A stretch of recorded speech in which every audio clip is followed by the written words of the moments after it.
ছাত্রীরা গিয়ে বলেছিল, তখন কেন তিনি ব্যবস্থা নেননি? এই প্রিন্সিপাল কোন দলের অনুগত প্রিন্সিপাল? তিনি আমাদের বক্তব্য নয়, ওই তৃণমূল কংগ্রেসের ডাক্তার শান্তনু সেন তিনি বলছেন ভারতবর্ষে এরকম একজন প্রিন্সিপালকে দেখিনি। কে বলছে? বলছে তৃণমূল কংগ্রেসের প্রাক্তন রাজ্যসভার সাংসদ শান্তনু সেন, তিনি বলছেন। আজকে তৃণমূল কংগ্রেস তারাও বুঝে গেছে, তারা রাস্তায় নেমে পড়ছে, প্রতিবাদ করছে। কোন রাজ্যে কার বিরুদ্ধে প্রতিবাদ? কার বিরুদ্ধে প্রতিবাদ? প্রশ্ন করবেন না? ওই 31 বছরের ওই তরুণীর আত্মনাথ এখনো গোটা বাংলাকে ভারাক্রান্ত করে রেখে দিয়েছে। আর আপনি তো প্যাকেজ ঘোষণা করেন, আপনি তো প্যাকেজ দেন। কে মহিলা ধর্ষিত হয় তাদের জন্য প্যাকেজের ব্যবস্থা করেছিলেন। 5টি কাণ্ডে মনে নেই, ধর্ষিত মহিলাদের 30,000 টাকার প্যাকেজ। আমরা ভুলে গেছি? আপনি তো দেন, আপনি উল্লাসিত হন। পুজোর সময় রেকর্ড সংখ্যক যখন মদ বিক্রি হয় আপনি উল্লাসিত, কারণ আপনি জানেন মদ বিক্রি করে যে রাজস্ব আদায় হয়, এই রাজস্ব আদায়ের টাকা দিয়ে মা বোনেদের ভোট ভান্ডারে টাকা দেওয়া যাবে। 500 টাকাটা তাই 1000 টাকা করেছেন। বিভিন্ন পুজো কমিটিগুলোর টাকা বাড়িয়েছেন, বিভিন্ন ভাবে আপনারা টাকা দিচ্ছেন, কারণ মদ বিক্রি করে রাজস্ব বাড়ছে। আর যত মদ বিক্রি বাড়ছে মমতা ব্যানার্জির হাসি চওড়া হচ্ছে, কারণ মানুষের বিবেক মনুষ্যত্বকে ধ্বংস করতে পারছে বিভিন্ন ভাবে। আপনি তো বলেন আমরা বিহার থেকে এগিয়ে আছি, বিহার পারে মদ বিক্রি বন্ধ করতে, আমরা পারি না। প্রতিবাদ করবেন না? এবার এখন নিজের বিবেককে জিজ্ঞেস করুন। যত ধরনের অন্যায় কাজ, যত ধরনের খুন, ডাকাতি, রাহাজানি এবং নির্যাতন ঘটে, তার পেছনে এই মদ যুক্ত হয়ে আছে। আগে মদ সেবন, তারপরে এই সমস্ত নোংরা কাজ করতে হয়। এবার এখন কোন ভালো মানুষ আগে মদ সেবন করেনি, তারপরে ধরনের কাজ করতে পারে না। আগে মদ খেয়ে বিবেক মনুষ্যত্বকে ধ্বংস করো, তারপর তুমি অমানুষ হিসেবে জিনিস করো।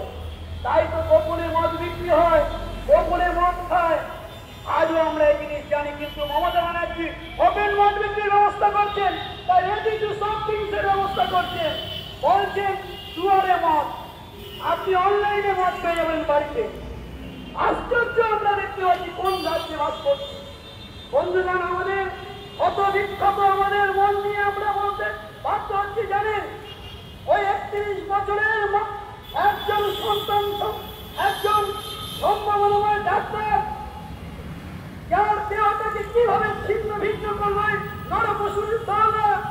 আর মুখ্যমন্ত্রী তিনি বলছেন এটা নিয়ে কোনো রাজনীতি হবে না। তুমি রাজনীতি করবে, তুমি উল্লাসিত।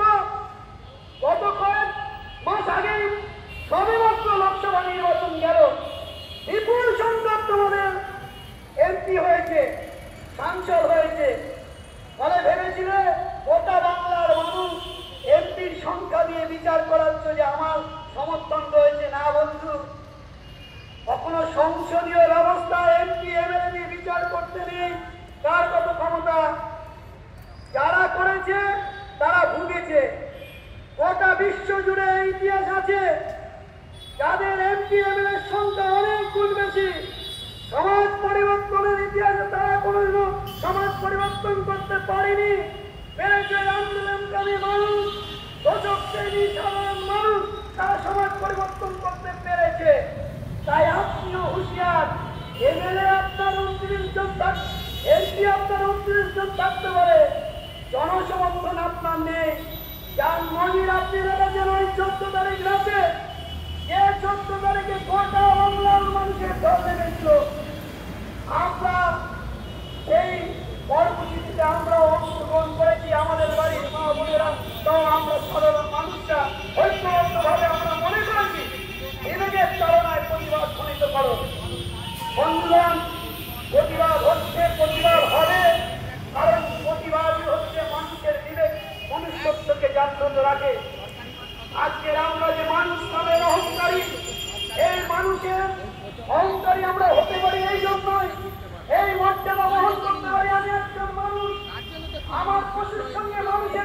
গুরুত্ব কোথায়? তাই রবীন্দ্রনাথের একটি কোটেশনের আগে একটু আমার এক পূর্ববর্তী বক্তা বলে গেলেন, আপনি জানেন রবীন্দ্রনাথ আর এক পঙ্ক্তিতে বলছেন মানুষ জন্মালেই মানুষ হয় না, বলছেন গরু ছাগল লতাপাতা জন্মালেই লতাপাতা, গরু ছাগল জন্মালেই গরু ছাগল, মানুষ জন্মালে মানুষ হয় না, মানুষ তাকে হতে হয়। তাই মানুষ হওয়ার পর হচ্ছে কি, মানুষ হওয়ার পর হচ্ছে সংগ্রাম, লড়াই, অন্যায়ের বিরুদ্ধে প্রতিবাদ। তাই আমরা অন্যায়ের বিরুদ্ধে প্রতিবাদ করি। এসইউসিআই কমিউনিস্ট দল আর প্রতিবাদ একাত্ম হয়ে গেছে। গোটা ভারতবর্ষে আমরা প্রতিবাদ ধ্বনিত করি। আজকের যখন এই তিলোত্তমার যেভাবে হত্যা করা হয়েছে তার বিরুদ্ধে গোটা বাংলার মানুষকে আমরা জাগ্রত করছি। তোমার প্রতিবাদের মনটাকে আরো বাড়াও। যারা মনে করছো এটা আমার হয়নি, এখনো যারা ভালো হচ্ছে তো ছোট্ট ঘটনা, যারা শাসক দল তারা মনে করে এরকম ঘটনা তো কতই ঘটে, তারা মুখ ফসকে বলে বিভিন্ন সভা সমিতিতে সত্যি এরকম ঘটনা অনেক ঘটে। কিন্তু বন্ধু ভেবে দেখুন তো, ওই আপনার বাড়ির সন্তানকে যারা পিতামাতা তারা জানেন কত আদর যত্নে কিভাবে ওই শৈশব থেকে কৌশল থেকে তাকে বড় করছেন। তখন যখন তাকে এই নরপশুর দলরা এভাবে তাকে হত্যা করে, আপনার ওই বিবেক মনুষ্যত্বের কিরকম দলক মনন হয় আপনি ভেবে দেখুন দেখি। এই যে যন্ত্রণাকে আমাদের শাসক সম্প্রদায় তারা জানতে পারে, তারা জানতে পারে না, তারা জানতে পারে না। আজকে তাই তারা নারীকে পণ্য হিসেবে গণ্য করে। তাই আপনাদের বলছিলাম ঠান্ডার রঙের পার্থক্য আছে, কিন্তু সব শাসকেরই চরিত্র এক, শাসকরা একই। বাঘ যেমন মানুষের রক্ত খাবে, সুন্দরবনের বাঘ হলেও খাবে, আর আমেরিকার জঙ্গলের বাঘ হলেও মানুষের রক্তই খাবে। ফলে শাসকদের চরিত্র, সে দিল্লির শাসক হোক আর রাজ্যের শাসক হোক, তাদের চরিত্রই হচ্ছে নারীকে আজকে পণ্যে পরিণত করো, বিবেক মনুষ্যত্বকে ধ্বংস করো। তাই তারা এই জিনিস করছে।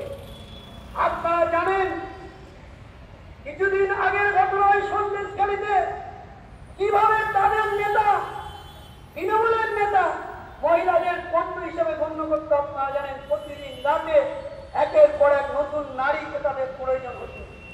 বন্ধুগণ, আমাদের লজ্জা লাগে, আজকে তারা মিছিল করছে ফাঁসি চাই ফাঁসি চাই, কারণ তারা মিছিল করছে সত্যিকারের অন্যায়ের প্রতিবাদের জন্য নয়। আসলে তারা মানুষকে ভোট হিসাবে দেখে, ভোটার হিসাবে দেখে, জনগণকে ভোটার, নারীকে পণ্য, এইভাবেই শাসকরা দেখে। তাই আপনি দেখবেন এই হাসপাত কামদুনি আর রাজ্যে দেখবেন সন্দেশখালী সহ হাসখালী, সর্বত্রই একই ঘটনা, সর্বত্রই একই ঘটনা আমরা দেখতে পাচ্ছি। আজকে নারীদের কোনো সংগ্রাম নেই।